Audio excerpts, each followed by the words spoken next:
creation stories of two remarkable men, Moses and Noah, who are delivered from drowning by God's gracious provision to introduce one, a new day to the world, and the other one, to sustain the life of God's people.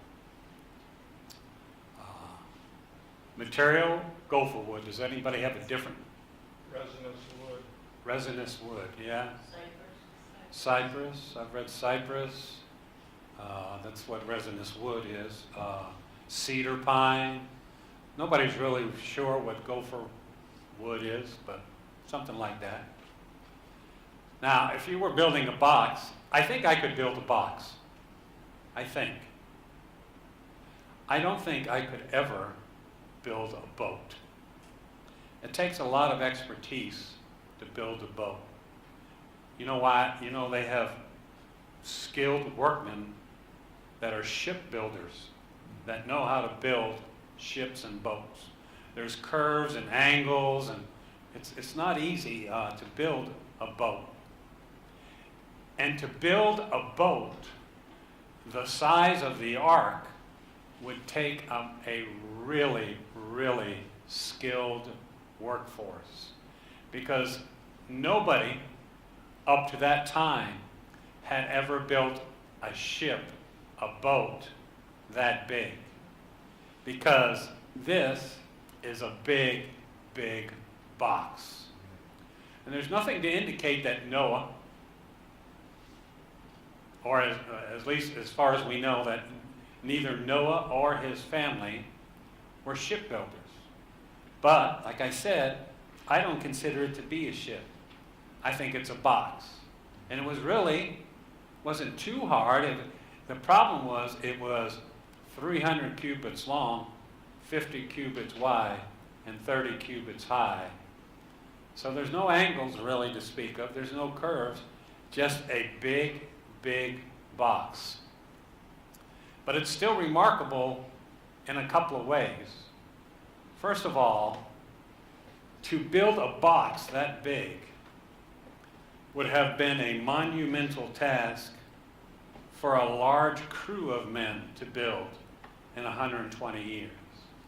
You figure all the wood that would have had to have been cut to length, all of the tongue and groove, because that's how they fit everything together back in those days. And there, again, nothing to indicate Noah or his sons were carpenters. Maybe they were great carpenters, but I don't know. So I think it's unlikely that it was just a family that worked on it. I think they probably had a group of people that worked on it. And then the Lord, and it's not only build a boat, but the Lord gets a little bit more complicated in his instructions. When you go inside, I want you to make rooms or apartments, if you will, literally thousands of rooms inside the boat. And not only that, the rooms are built on 3 decks. The lower deck, which is the bottom of the box, the second deck, and the third deck. And he says you've got to caulk it with pitch. We don't really know what pitch was. It's the word that's used in the Hebrew is it's a verb that means to smear. So you had to smear some stuff on the inside and on the outside. That would be used like caulking would be today. But if you look a little bit more closely at that 15th verse, 300 cubits by 50 by 30. How long is a cubit? 18 inches. Approximately 18 inches. I've read everything from 19 and 3/4 to 17. Yeah, my Bible spells it out. 450 feet long, 75 feet wide, and 45 feet high. That's exactly the dimensions I have. It's a big, long rectangle, flat bottom, flat sides, flat ends, built for movement via flotation. It's not made for the, what's that, America's Cup? They have that thing where they sail those America's Cup. boats. And maybe this boat isn't large by today's standards, because you know there's some pretty big boats nowadays. Have you ever seen a cargo ship? We used to receive cargo ships in Greece. What a disaster. The Greeks would go on strike about every 6 weeks. And we would get in, literally, they were box cars of food. And sometimes it would be refrigerated. And if the Greeks were on strike, guess what? It ran out of the ability to be refrigerated. I remember one time we had a boxcar of IQF chicken. You know what IQF is? It's instant, quick, frozen. It's a chicken that's cut up, and all the pieces are stabbed in a blast freezer that almost instantaneous. They're stabbed with a needle that injects water into the chicken, and it's almost instantaneously frozen. It's so cold. IQF. We had a boxcar of IQF chicken that sat on the dock for 43 days with no refrigeration. And I'd go down there and check it, and I could hear it. Pop, pop. Those were the bags of chicken exploding. Boy, oh boy. When we opened that door, it was run for the hills. The Greeks, they didn't care. It wouldn't bother them one bit. So, this is not a massive ship by today's standard, but let me try to put it in perspective for you. This is the largest floating vessel in the history of the world until the 19th century. Okay? They couldn't even build bigger boats really until they had steel and iron. In 1958, the largest ship that was built up to that time was called the Himalaya. It was 240 feet long. Later that year, there was a bigger ship called the Great Eastern, and that became the largest ship built for the next 50 years. It was 692 feet long. A huge ship. More than twice as long as the Himalaya. But ships just weren't built that big. So, so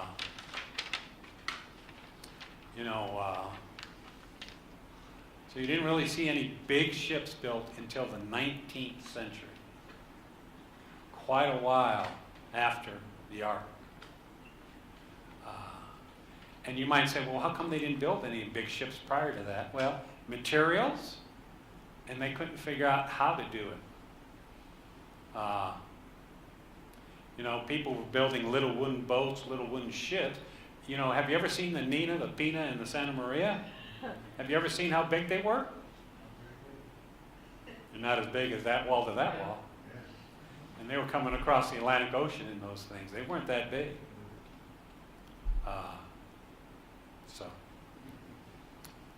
And I just want you to see, these big boats were built after a lot of learning had taken place. These big boats are built to a standard ratio. 6:1 to 8:1.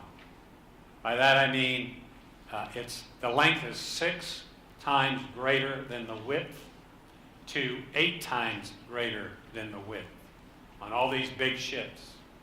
That's what provides the best stability, and that's still the ratio to this very day when they build a ship.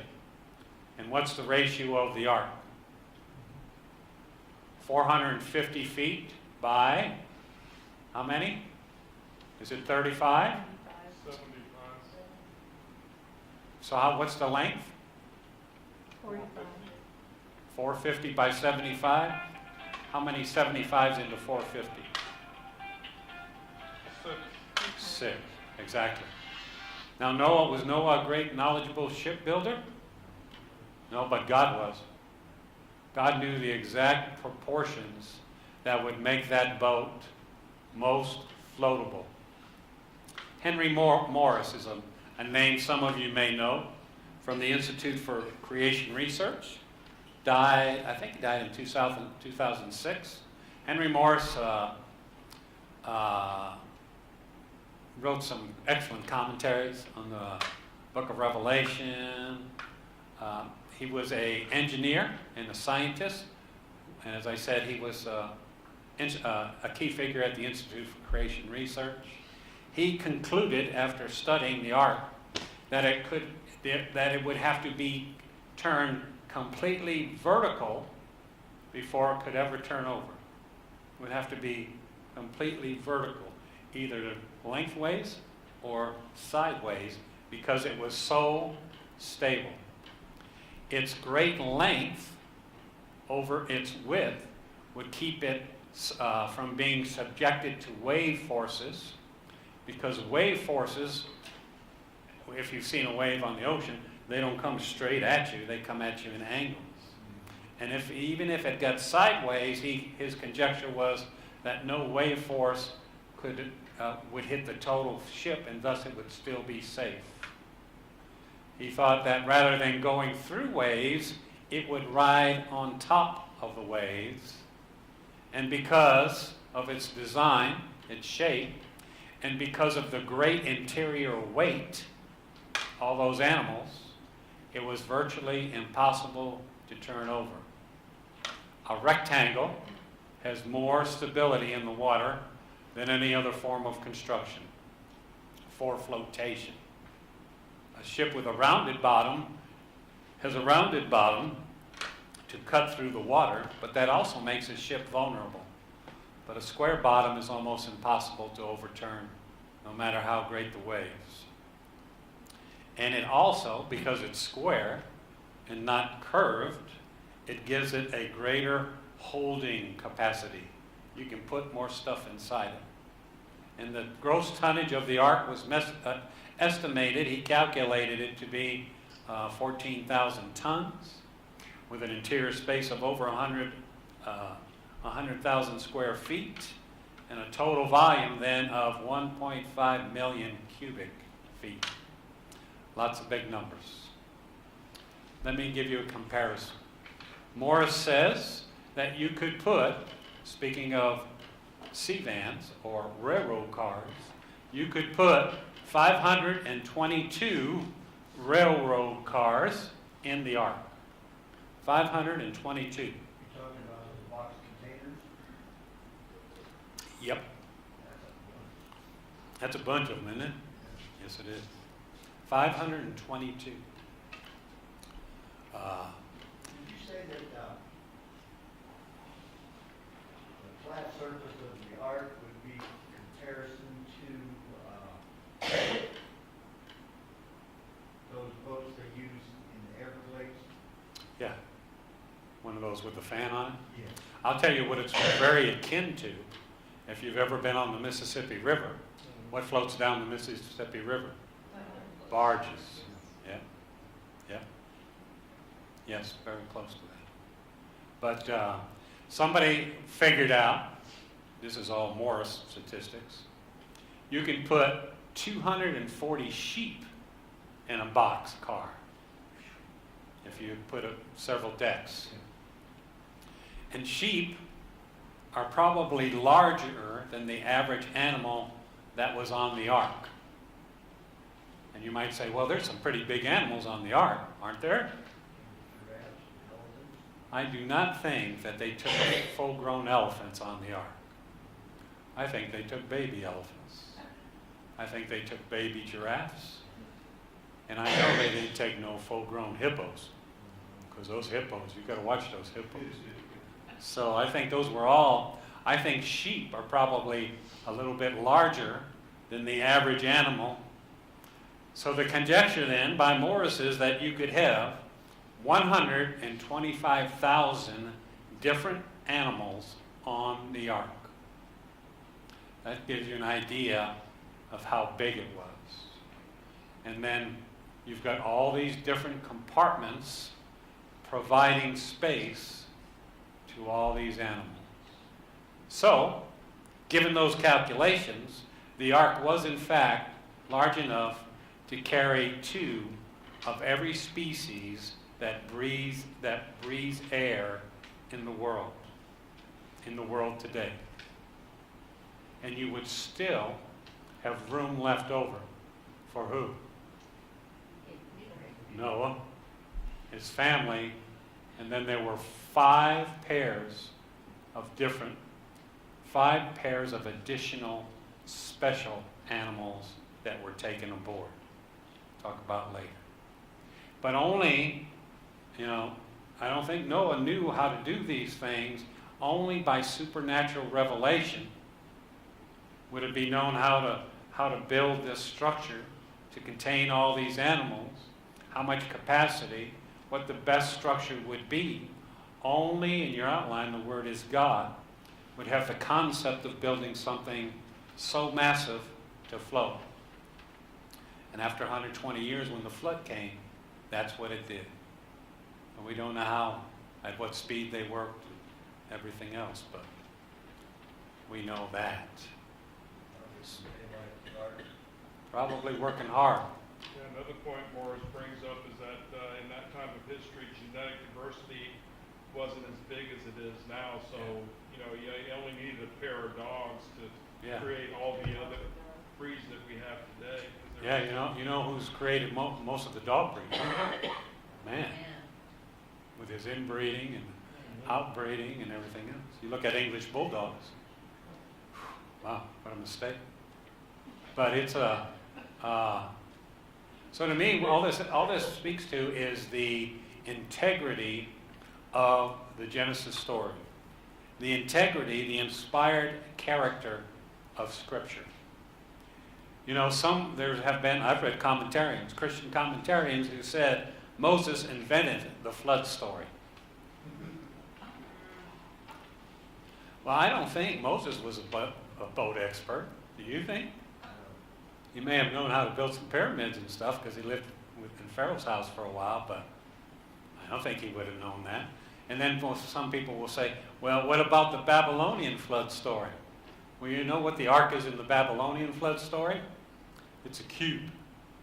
You know how well a cube does on the ocean? That baby bounces and rolls over. So that didn't make any sense. There was nobody at this time in history that had enough experience to design anything like this but God. And God was the one that told Noah to build it. What, like I said, was essentially a barge, flat-bottomed barge, no rudder. God was going to be the rudder. And everybody in the family was going to go on a cruise, but there was no ports, and the cruise was going to last 371 days. That's right. That's right. It was a cruise, kind of like cruising with a barn. But there is some relief from the barn. Verse 16, you should make a window, it says, right? You think ventilation might be important in that boat? Oh, Yeah. Following animals.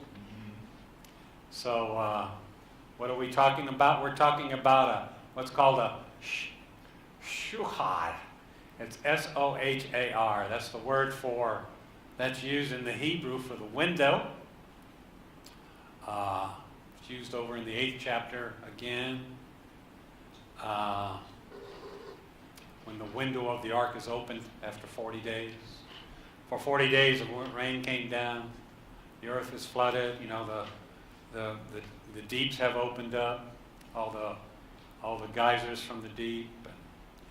The thing about that word, it's not really a Hebrew word. It comes from an alternative language source. They think it means light. And it's been translated to window. That's not a real bad translation, I don't think. Of course, I believe the ark had a roof. Don't you? Yeah. So I think it probably had a small, pitch. And so what it says is 1.5 feet from the top, and you've got this pitch, and I imagine there's an overhang. You're supposed to put this opening. A better, rather than a window, probably a better picture would be a sunlight. We're getting ready to order a steel canopy for the courtyard, and we're going to put sun lights in it. So it won't be too hard to light up during the day. We'll probably put some additional lighting for the evenings, but we're going to, Brother Greg is working on that for us. But, and the way that this would look is that this opening would run the entire perimeter of the big square box, rectangular box.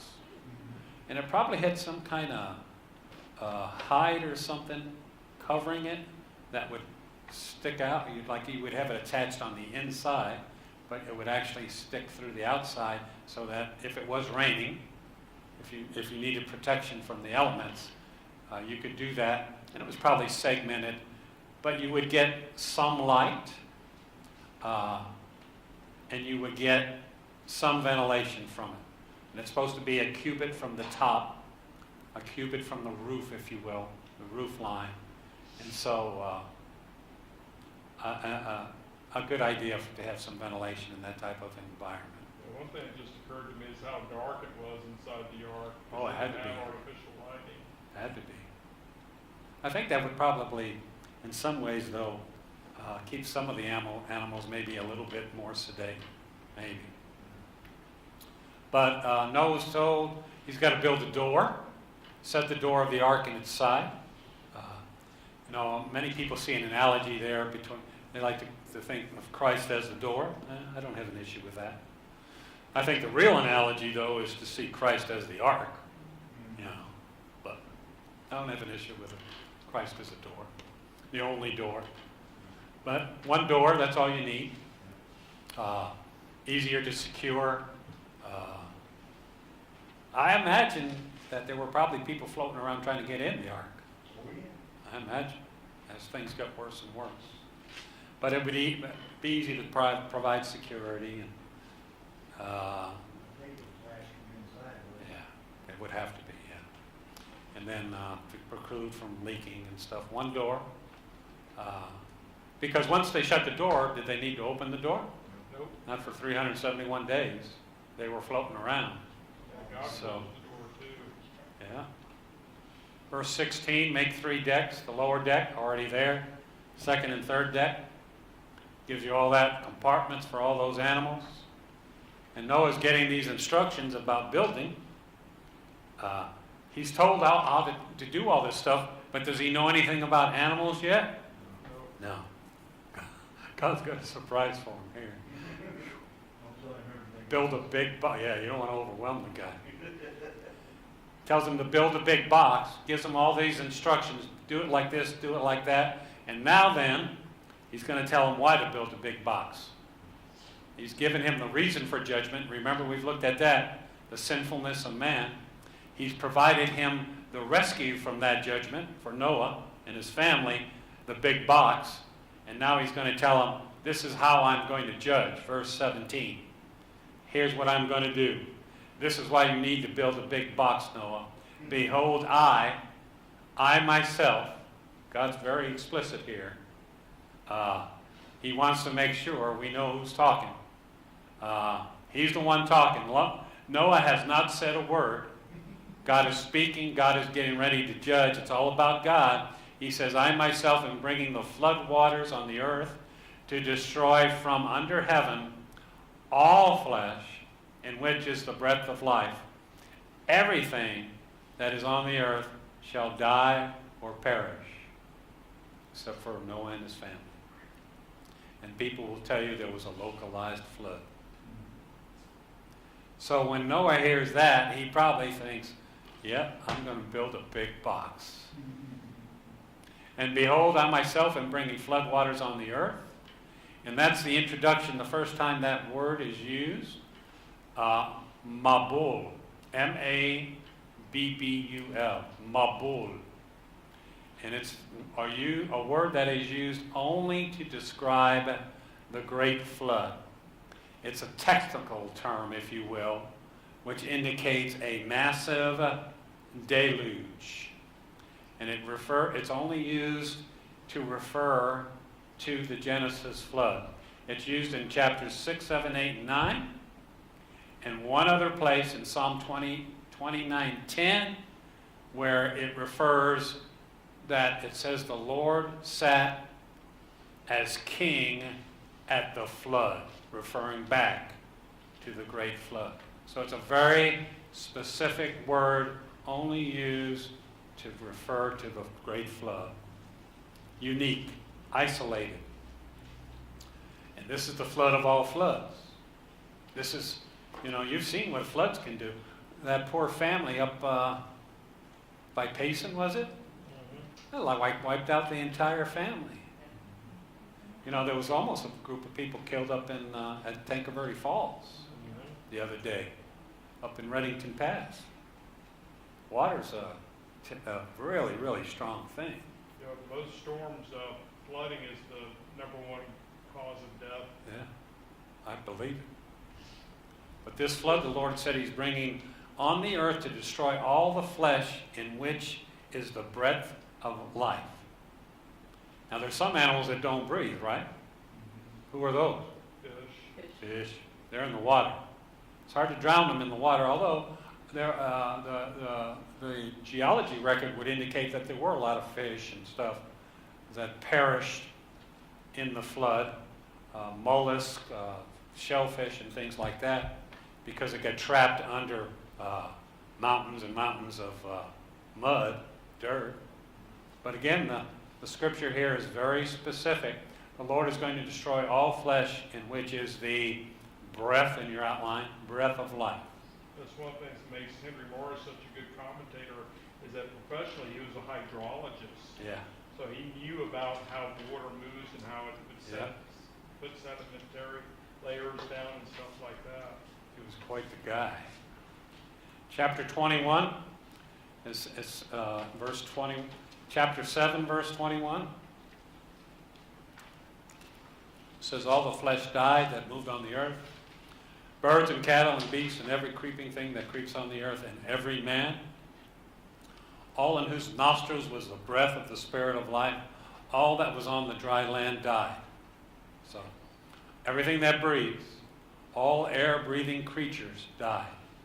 Everything under heaven. Not under the water, but under heaven. All those that are under the heaven who breathed were destroyed. And not a local flood. I looked at a paper. It's entitled Proof of the Universal Flood, it was called. On two sides, it listed 75 references in the Bible that prove that the flood was universal. It was all took over the whole world.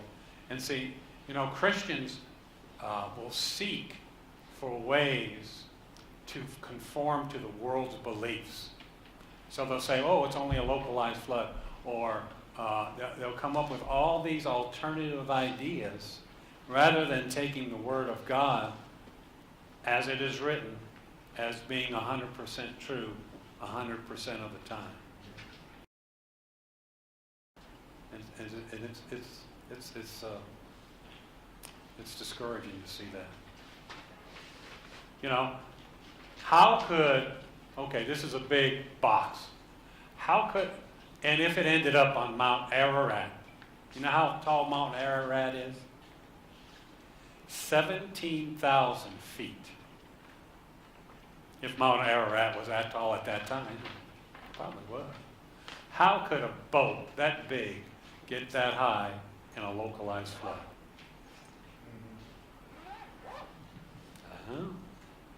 So When they were doing some archaeological work up north, they found woolly mammoths that were frozen while they were standing up and were still eating food.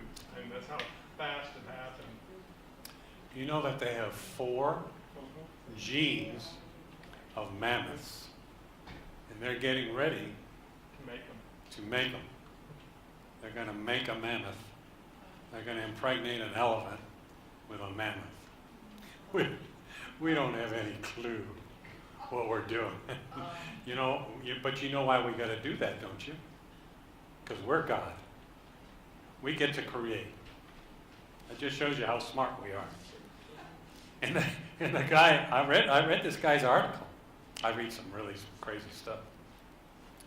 They're going to have a mammoth preserve in Siberia, where all the little mammoths are going to run around and frolic in the snow. And he said, and somebody asked him, well, aren't mammoths bad for the environment? Because they eat a lot. What do they eat? Well, they eat trees and bushes and stuff. And he said, oh no, they're good for the environment because they pack down the snow and it keeps the ground colder or something. You know, no matter what they want to make up, no matter what they want you to believe, they're going to make it right to fit their mindset.